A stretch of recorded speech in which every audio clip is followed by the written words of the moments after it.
Welcome to Life Embodied, where we explore how an embodiment practice can support us in meeting the challenges of life. How can we surf the waves of life deeply anchored in the safety of our bodies? How can we learn to trust our capacity to be with intense sensations and emotions? How can we cultivate body awareness, and why does it matter? Episodes include interviews with experts and practitioners that bring their knowledge and passion and share practical tips for your everyday life. I am your host, Katharina Alf. Thank you for joining us and enjoy the conversation.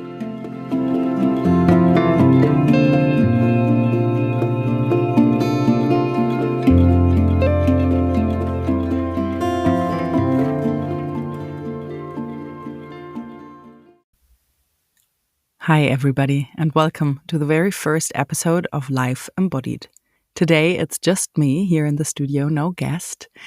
I want to record a little bit of an introduction to lay a common ground for all of us that we can then move around on. So I want to talk to you about the basics of bodywork, the language of touch, and what embodiment actually means, at least to me. Let's start with the definition of the term embodiment. What do I mean when I refer to this term?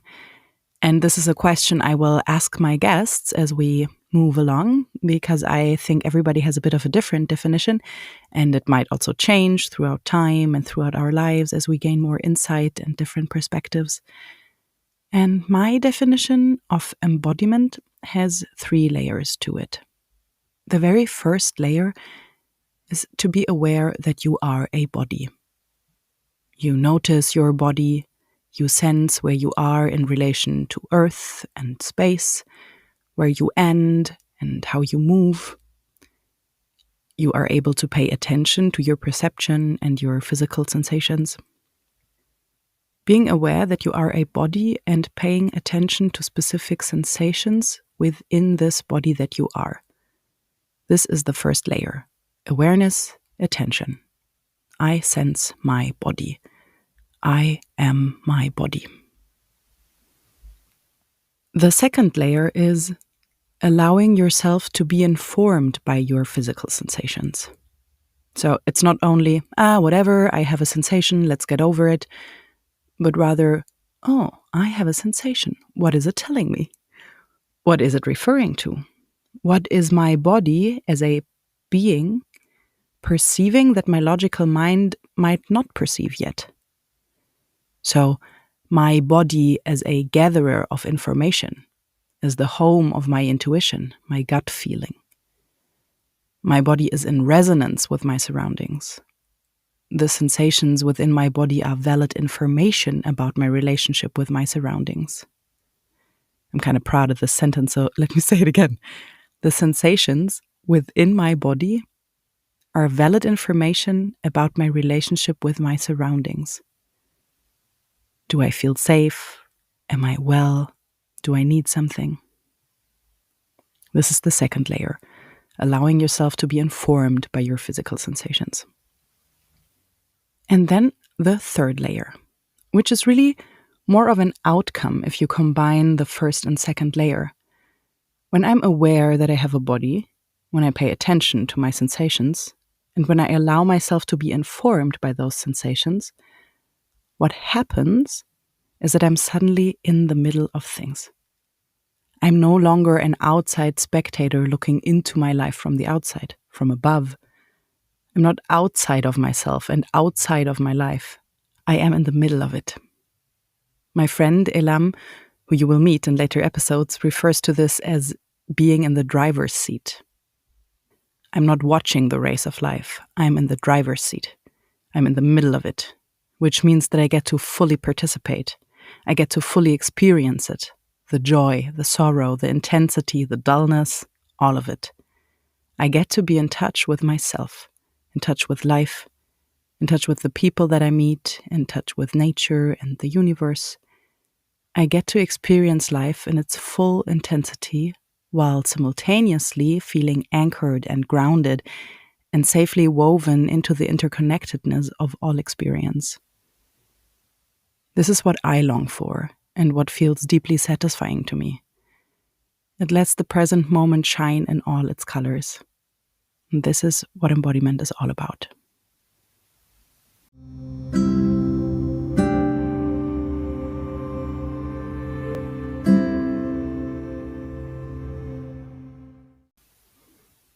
So let's look at touch in the context of embodiment. As a body worker, I work a lot with touch and use it as a language to communicate with my clients' bodies. I don't touch them to treat them or to manipulate their tissue. I don't want to do touch to them. I want to touch them. I want to join their experience, witness, confirm, invite, suggest, entice. Let me give you an example to make it more tangible. What happens when we touch ourselves or another person is that we raise awareness. So think of this place in your back that you know so well that sometimes hurts. And I know you all have it. And travel there with your attention. Travel to this place. Sense it. Now, imagine being touched in this place. Having someone's hand there. Someone who's paying attention, who does not only place their hand there while they talk about something else, but someone who puts their hand there and really wants to perceive you.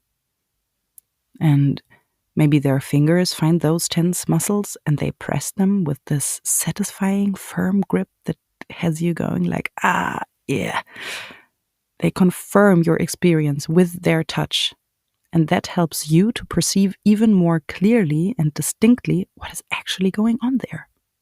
It's not just this one tight place. It radiates, it morphs, it travels.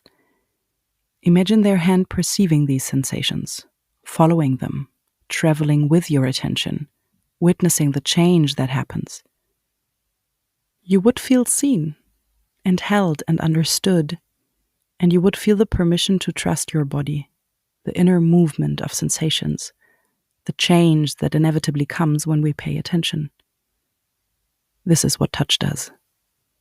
Attentive touch raises our own level of attention.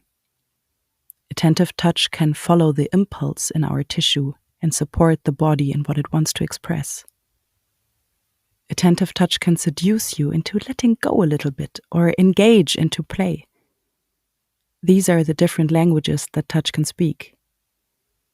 So this is how touch can support our embodiment, how it can help us come back into ourselves and meet those abandoned places, those tense places, hurting places, and show us how to inhabit them again. Of course, touch is just one way to support this. Awareness exercises, movement, and meditation can enhance our perception as well. The different forms of embodiment practice that I got to know so far all aim for this, raising awareness and inducing flow. So we definitely can practice embodiment in order to support healing the consequences of different forms of trauma. We can use it to feel better, look better, and move with more ease. And it doesn't stop there. Embodied thinking, creating, and relating can propel us into new ways of experiencing, perceiving, interacting. How can we cultivate an embodied state of being and use it to our advantage? To focus on work, on rest, to navigate activity and passivity, to navigate intimacy, to be in the driver's seat when we navigate our life. So embodiment is not only about healing, but about evolving. And to me, those two topics are infinitely interesting and rich, and it's really what this podcast is going to be about. I'll be talking to different experts about these topics and their perspective on it, and you're so welcome to join the ride. Subscribe and like and share. I'd be so happy. And yeah, please let me know if you have any questions, if you have thoughts on this, comments. I'm happy to hear from you. So, see you soon. And I give you Safe Hands by Jamie Cato and Alex Forster.